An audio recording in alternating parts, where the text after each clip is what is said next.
Alright, everybody, now we're going to talk about gay people, incest, and PDFs, and how they are biologically adaptive to our environment.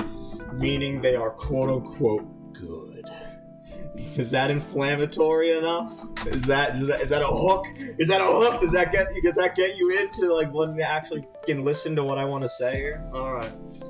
Now that I got everybody's attention, let's talk about... Let's first discuss. Well, no, I don't want to bring about intersectionality. This is just to be here, but we will discuss this later on, probably in a future video. Just having it here to be occupying space before I move on to some points I want to make. So, the best place to start with the thing I said. Where do you think the best place to start with that fucking fire intro that I just gave is, Emil? Best place to start? Yeah. I mean, you should start with why you think it's evolutionary. Thank you, actually. I wouldn't have started there. That's what I have you here for. Okay, so would you talk a little bit about evolutionary psychology? Let me see if I can... Evolutionary psychology. I'm a dumbass, by the way, ladies and gentlemen. But I'm a smart dumbass. Evolutionary psychology studies how human thoughts, emotions, and behaviors have been shaped by natural selection to solve adaptive problems faced by our ancestors. I should also say with the asterisks of in relation to our environment, because our environment would naturally have an effect on natural selection, as natural selection is essentially an expression of the environment. Yes, I mean it's literally it's a force of the environment. So we got to make that clear for everybody, so we don't get lost in the weeds of definitions and words here. So our species, as we evolved through time, we've existed for millions of years, and this is not even we don't even have to count the part of our evolution, by the way, where weren't even humans, by the way, where my arguments could probably be even more strong because we would be even more animalistic, right? Meaning those behaviors would have certainly just been just in our DNA somewhere. But I digress. Our species has gone through extinction events, meaning population bottlenecks, meaning genetic diversity is going to be low as in anything. So when those facts are addressed for what they are, this means the odds that you are going to reproduce with your cousin, maybe even your immediate family, just because of, human migration patterns and the way things are, it becomes biologically adaptive due to the environment of scarcity that this becomes necessary. Because it's the extinction events that cause these bottlenecks, right? Scarcity obviously drops to a massive... It makes the scarcity very high. High scarcity environment. Low resources. And so you can see then, how it would track. Incest is... whether it's genetic or behaviorally, psychologically, like in the brain type genetic, I don't know if it's a different type of genetics, behaviors, because they can be adapted and learned and whatnot, but point is, it is built in by evolution for us to essentially have this phenomenon of incest exist. Do you see how that makes sense? I mean, it existed for old kingdoms. Some bloodline bullshit. Sure, I would say those are just man-made stories people use to just essentially excuse their evolution, though. In the same way, way that people believe that you have to die to go to heaven, and so they create this god in heaven, and Satan's gonna poke you in hell for eternity, right? Like, these are just man-made stories used to justify their evolutionary psychology that our environment, like the bad aspects of that the environment bred into us. So that's how I would read the whole preserving the royal bloodline thing. It would be incorrect to say that incest came about because people wanted to preserve the royal bloodline. It's more the other way around. That imaginative story they crafted was to justify their behaviors that are rooted in evolution. You see what I'm saying?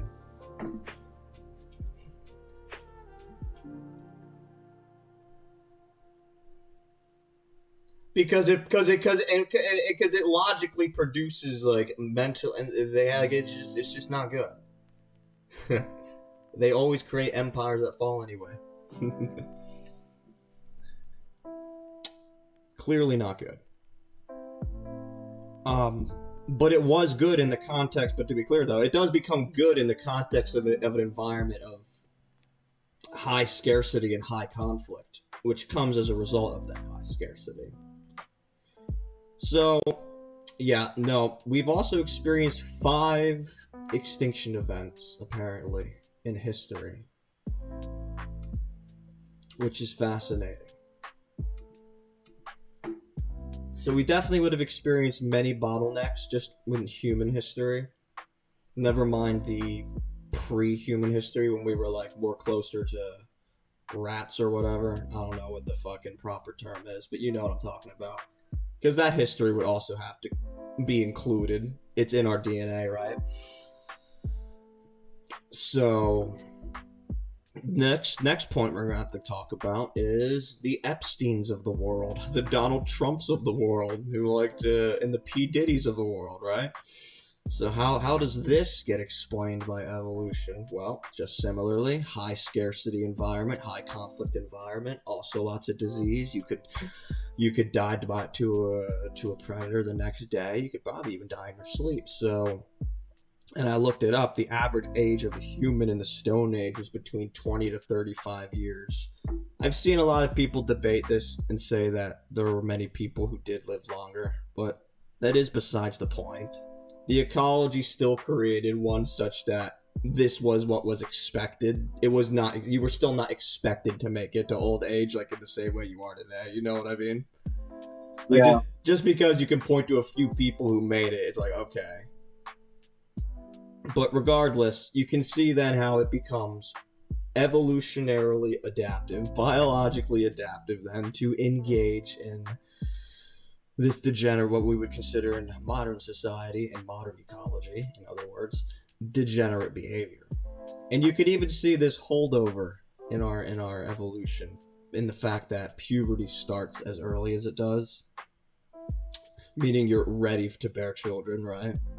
Now, we as a society obviously want to overcome our animal instincts. That's why, thank God, we are not savage enough to indulge in the basest of human instincts, which are, again, rooted in our ecology. So you can see then how this is also in our DNA. And now for the last thing. Gay people. Well, not the last thing. Because we can talk about straight people too. This also applies to straight people, but gay people. Their behavior is also rooted in a high scarcity, high conflict environment. Do you have any thoughts so far, by the way? Not any objections? Because you're essentially standing for the audience right now, and I kind of just, I know. I'll tell you that people are gonna they're gonna start pointing out how, I mean, you're just using you're basically trying to use evolution as an excuse for their behavior. It seems like you're trying to excuse their behavior, like these things are okay. I think you need to get to the part where you say why they're no longer, why these evolutionary things aren't necessary anymore. Sure, and we can definitely go over why these things aren't necessary anymore and how it is we can actually overcome it, which, by the way, first of all, therapy, second of all, gene therapy, as COVID, by the way, that was an mRNA vaccine, that was an experimental vaccine that was kind of targeted at, it was essentially a form of gene therapy, just so you know. So, we're definitely going to get to a point, hopefully, where we can certainly edit our DNA such that we could actually remove potential genetic defects that we identify in people, such that we can like heal them out of that previous ecology. You see what I'm saying? But you know, for a lot of people it is learned behavior though. Like it's just passed down, and so it can kind of just become ingrained that way. And so there's also it's a sociogenetic issue with this. So there's also there's that. I'm definitely not excusing the behavior. And you'll know I'm not excusing it because I'm trying to tie incest, gay, and PDFs as derivative of the same phenomenon, right? Because they are connected. I mean, it's so obvious to anyone with eyes. That's kind of the point of having stereotypes. But anyway, minimally. You have to be very careful with those. You have to be very careful with those because they're always wrong in what they look at, but they exist for a reason. Is what I'll say. They're always wrong, but they exist for a reason.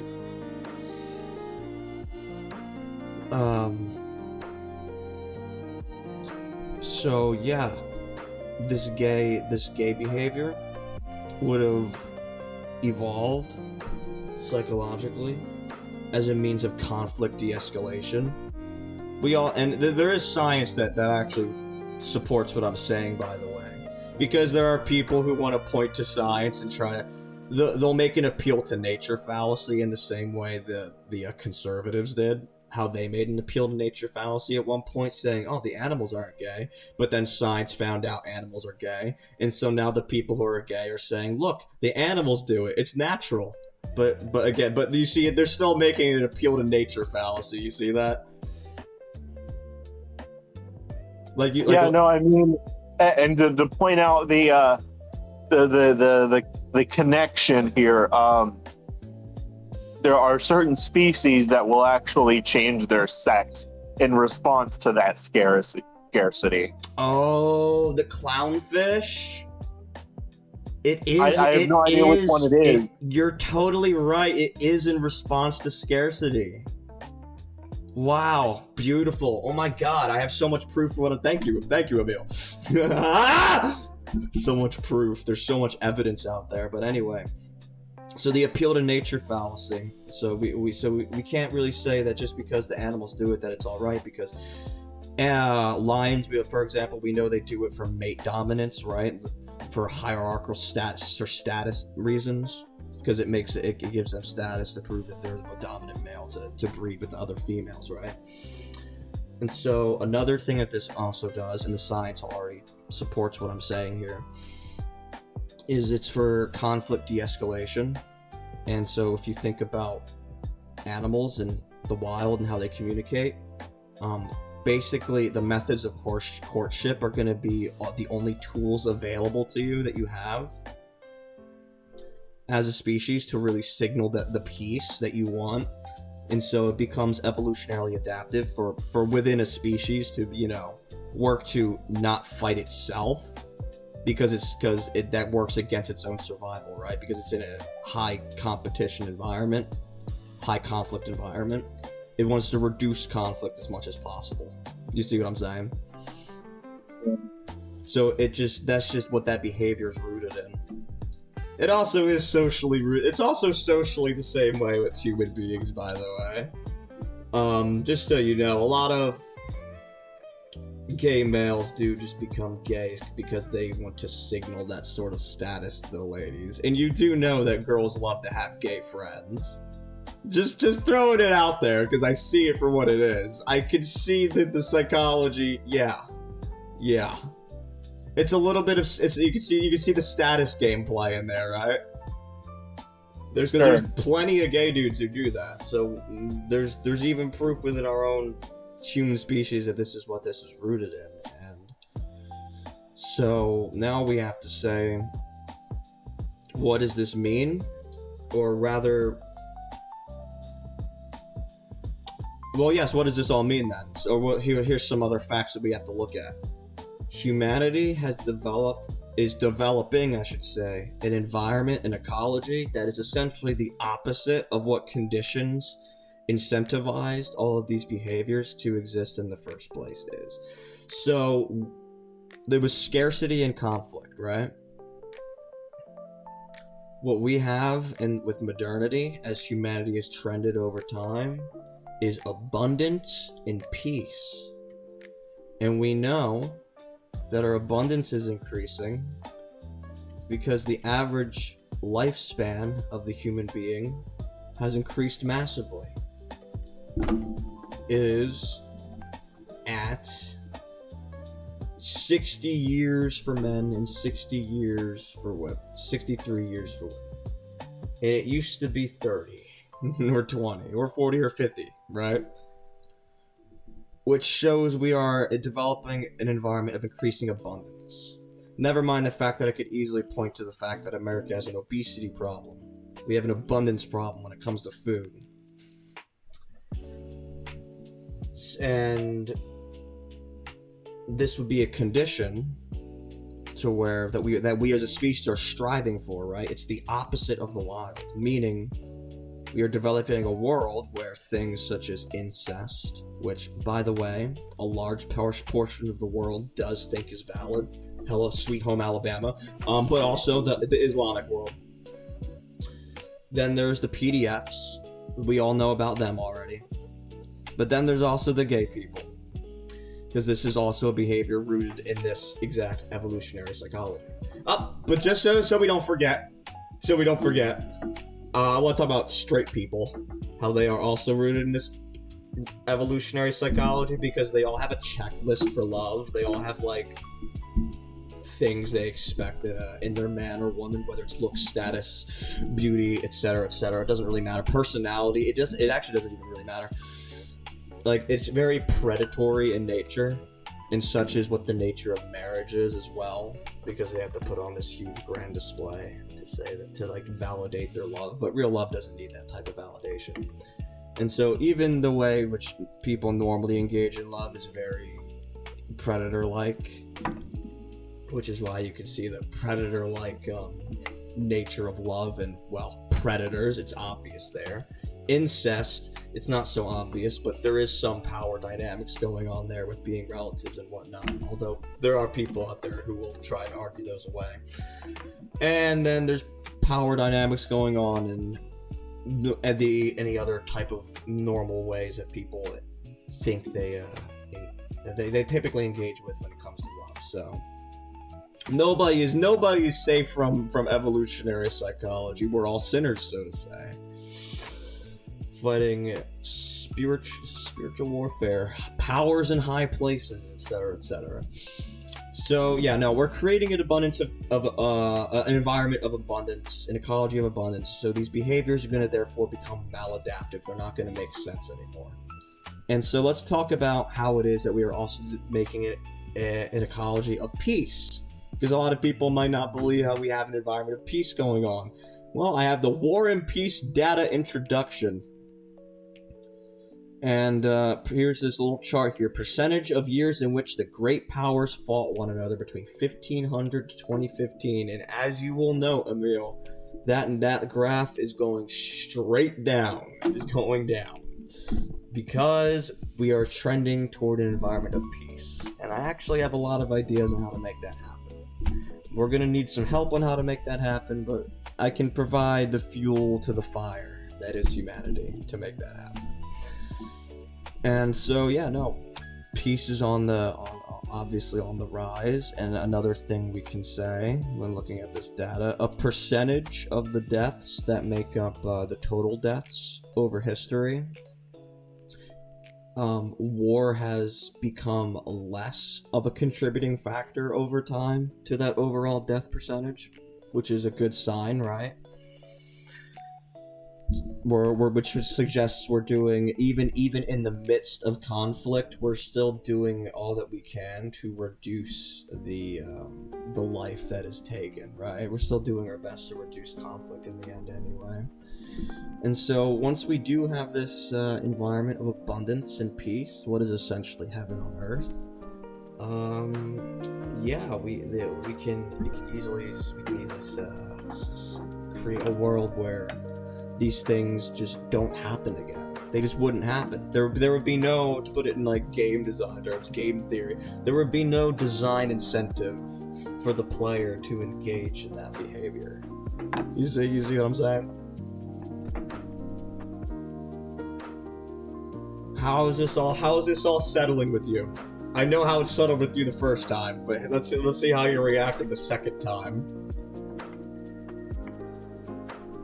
How are you digesting these uncomfortable truths of human nature?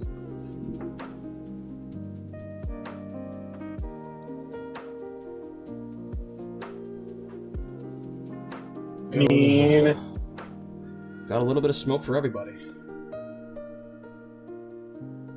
Nature is cruel, as she is kind. I still think your ideas are a hard sell, but I think the evolutionary angle and the like, if we're changing what society looks like, we're no longer going to have scarcity anymore. I also think it's important to acknowledge it. At some point, people are just going to do whatever they want to do, and you'd have to be sort of dictatory about it to actually stop it. I mean, unless you're completely willing to just let it fade out if it's going to. Oh, it will fade out, but it wouldn't fade out if you let it sit within the system, though. That's like saying, would a cancer fade out if you just let it sit in your system? No, it's just going to keep metastasizing. So to that, Emil, I would suggest exile as the last resort option, and we can see if their society lasts or not. I know what the outcome is, because, well, a kingdom divided does not stand, as it is written. But you know, we can play ball. We can find out. We'll just have to excise them. I'm running out of time. Huh? I'm running out of time. Yeah, but hold on. This is good timing, though. How is this last basically exiling them, and it would be treated as essentially the equivalent of a social experiment. And if by the good graces of God, somehow a fucking civilization that like makes that isn't at war with itself manages to crop up, then by all means. But I guarantee you that it will not happen. They will literally naturally select themselves out of existence because they are unnatural. Because if they tried to build our environment, they would kill themselves. You see what I'm saying? So they would be subject to the laws of the jungle forever. That's just how it would happen. They wouldn't think that. They would think that they can actually do it, and they think they could be me. But no, not quite. One of a kind, baby. Sorry. This society is for the kingdom of God, which is for children at the end of the day. That is who we are protecting. So, hard sell, but I think, this shit's real, so it is what it is, man. We gotta deal with it. We gotta fight the evil. I mean, imagine being Jesus, saying that and having to tell everybody that all the world's problems exist because it's in your DNA, and you have to actually like fight against that. Really tough sell, but I think he did a fair good job. I think he did a fair good job doing what he did, getting his point across. I'm here to pick up that torch. I understand it now. That wraps it up. We'll see you all next time, ladies and gentlemen. Have a good day.